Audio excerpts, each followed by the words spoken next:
Geta ndizoki. Ndino ndali kwe. No manda jiga kudali. Ndiye kudali konse kuchokera uko bwana nyumba zonse zopera tanzoni kunoko. Kuna bachili bwana. Ayi. Nyumba zonse zifanya ali makakamira kuti mubwere kuno. Asi munavulika ndiponso mulichoke apa mukundinyasa chokani apa. Ayi pita nu. Pita nu.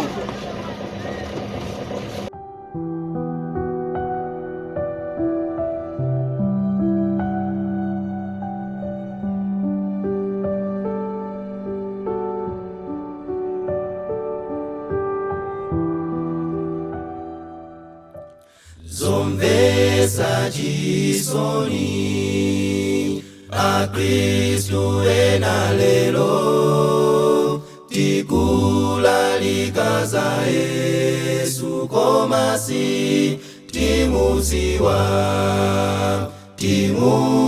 wetu Yesu pochita mau wake tizachedwa nake ndiposa tirandira timuzi wetu Yesu pochita mau wake tizachedwa nake ndiposa tirandira miseche tikukamba chigololo tikuchita mangawa tikusungira nasi tikukululuka timuzi wetu Yesu pochita mau wake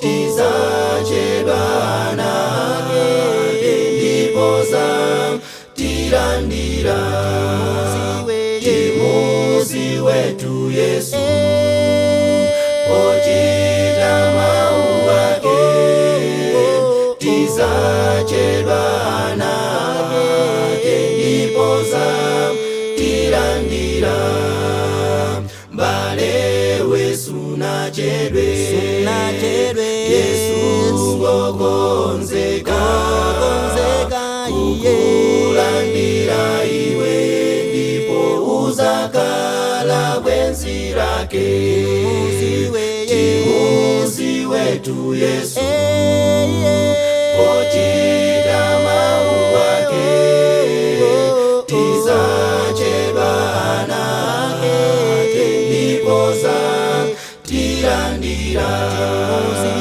timuzi wetu Yesu pochita mau wake tizachedwa nake ndiposa tirandira tizachedwa nake ndiposa tirandira